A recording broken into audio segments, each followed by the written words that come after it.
Yo, so the prelims. We also have 4 fights on our prelims proper cards and more legit matchups. I was trying to think of a word and couldn't think of anything. So matchups, right? And this first fight, we have someone that was meant to fight last week, right? It is the welterweight clash between Chaos Williams and Andreas Gustafsson. So, as I said, Gustafsson was actually scheduled to fight last week. The debut. Yeah, Bane is coming via the Contender Series. And he is 34, 6'1", 73-inch reach. He's on a 3-fight win streak, right? He, as I said, his Contender Series fight was in August 2024. He stopped Pat Pytik in the second round. You know what I mean? And yeah, he was meant to fight last week. But, well, firstly, his first opponent, Preston Parson, dropped out due to injury. No, Jeremiah Wells dropped out due to injury. Then Trevin Giles came in, but unfortunately Giles then got injured. So, Chaos Williams, his opponent, dropped out. So, in step Gustafsson. So it was Usyk Medek. He was unable to fight due to illness. And Gustafsson, right, didn't have a fight. So he was just like, yo, I'm happy to make weight again. And so, boom, that's what we get, which is great. You know what I mean? That's always a really good look for the fighters. Right now, it's it's an interesting matchup. Last week, I did have Andreas to win. He was my pick. You know what I mean? He's got stoppages. You know, he's got, as I said, look, he knocked out his Contender Series opponent with knees. He's done it in his last few fights. So he has all of those skills. Now the thing is, this time out, he's going up against Chaos Williams, the Ox Fighter's 31, 6'77" reach. Now, yes, he's coming off a loss in his last fight, right? But he's 6-3 in the UFC, so he's got so much experience. Now, his last fight was against Gabriel Bonfim, who is a beast. You know, that was a second round choke. But I don't think he has that to fear in his fight with Gustafsson. Gustafsson seems to be someone that likes to stand and bang, which Chaos, he loves that shit, right? Loves it. And he will knock people out, right? He stopped Carlton Harris, first round stoppage. That was in May 2024. Like, he's the Gabriel Bonfim fight was February 2025, right? He got a win over Ronaldo Bedoya in 2023. Yeah, he did lose to Randy Brown in 2022, but he's got, some good wins, right? Beat Matthew Selensberger, Miguel Beza, Brown Thunder, Abdul Razak Al Hassan, who I think is his friend, right? They got matched up. Beat Alex Moreno, right? Some good wins there. Good wins, and Chaos loves to stand and bang. And I think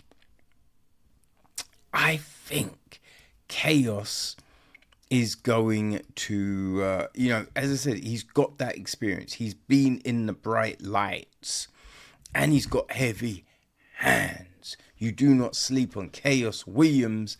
So I'm saying Chaos is going to get it done.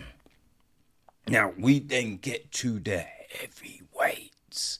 It's our sole heavyweight clash on the card, I do believe. I might be wrong. But we have got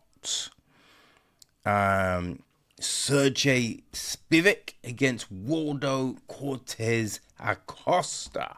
Now, Salsa Boy, he's 33, 6'4", 78-inch reach. Woo! Right? He's on a 4-fight win streak. 4-fight win streak. Not bad at all. He's 6-1 in the UFC.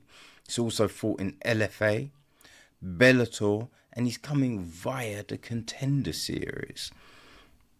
So last time out, he stopped Ryan Spann in the second round. He beat Rebelas de España. That was a decision. And yeah, he really just controlled Desanya.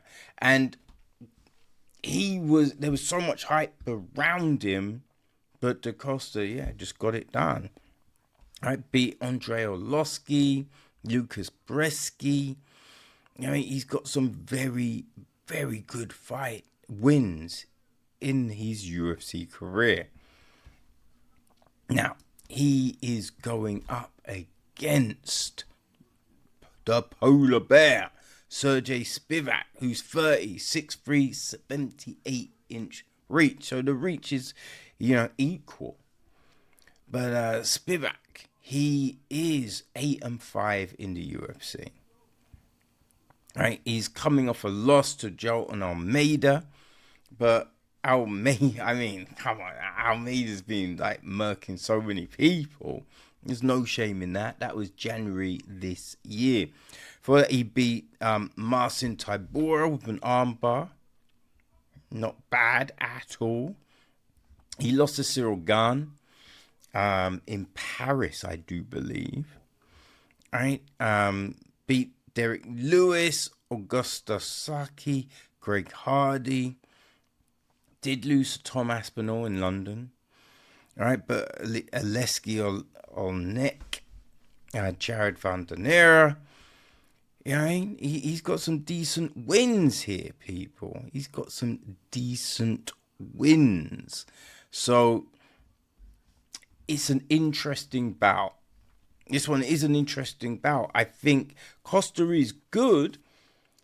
I do believe there's times where you feel he could be more active. Right? He could be more active. So I think Spivak he's one of those fighters that can slow it to his pace. You know what I mean? That's what I think he can do. And he's got a ground game as well as strikes. So I'm gonna go with Spivak to get the win. Going with Spivak, people. So then we go to our light heavyweights. All right, we got Azmat Mirzakhanov against Brenderson Ribeira. And this is a good one. This is a very good fight, right? Very good fight. The gorilla, Brenderson Ribeira. He's 28, 6'3", 81-inch reach. 81 inch. It's insanity. He's on a 2-fight win streak. He's 2-2 in the UFC. He came via the Contender Series, right? So he beat Daya Nurgahay in March this year. Beat Kyle Machado, split decision in November 2024. So he lost his first 2 fights. All right, it's against Zhang Mongying and Magomed Gatsaryov. So yeah, lost his first two, but I think there's something in losing your first two fights, but boom, right in that ship, coming back. And his last win was via Kimura.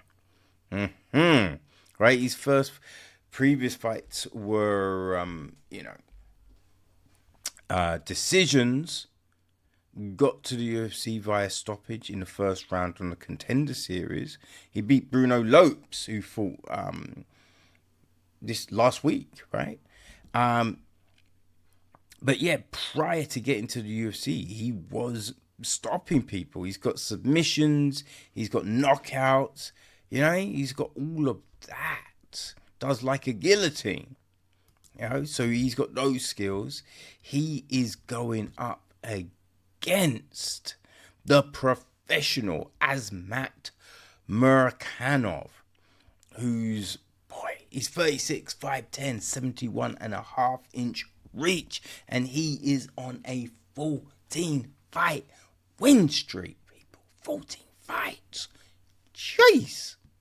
Right?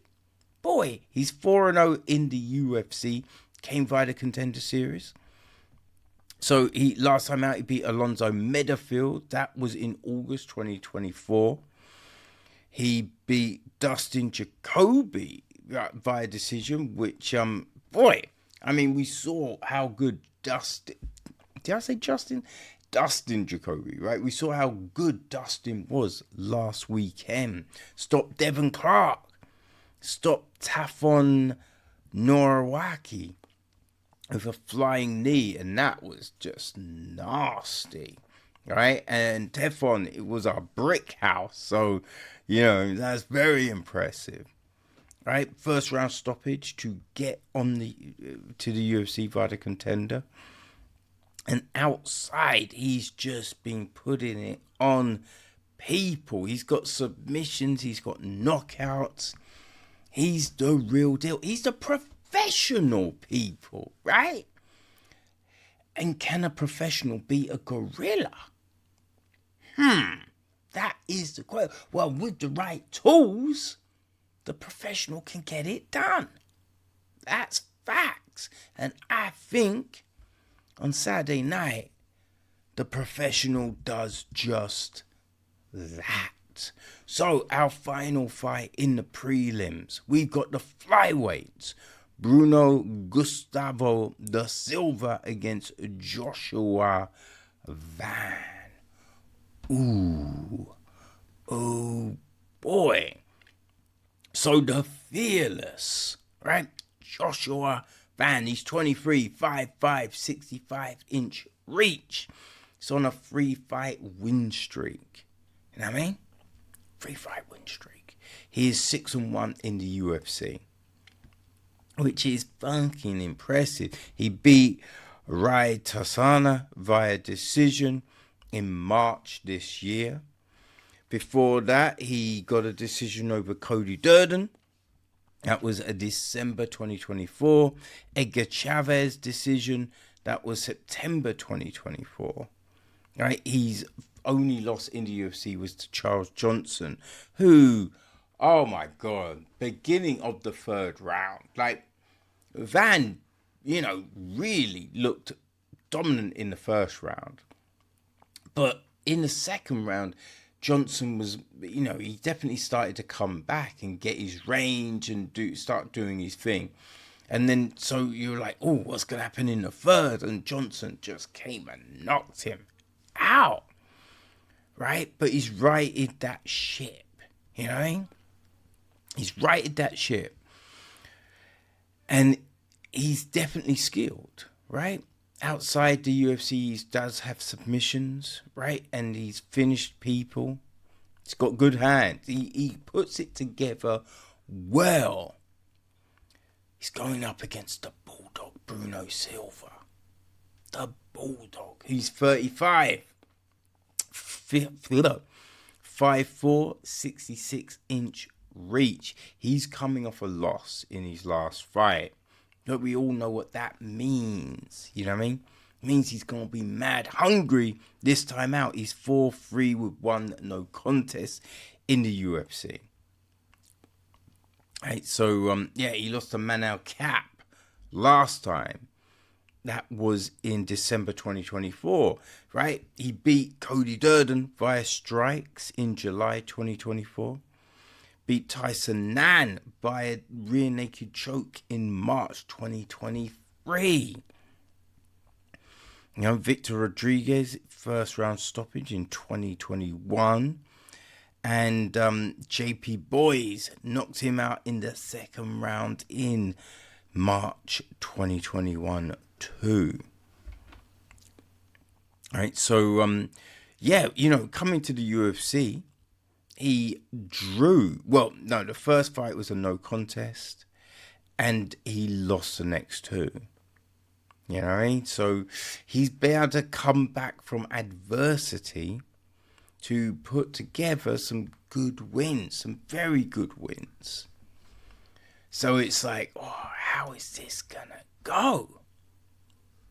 Yeah, I think Josh Fan is very confident, but I think he's got the skills to back that up, right? And I think that confidence, that 3-fight winning streak, is going to allow him to pull things off on Saturday. It's gonna be interesting, but I think if Fan can just get that center, take control of the fight, I think he gets to win, people. So yeah, it's a good fight to see us into our main card of the evening at UFC 316.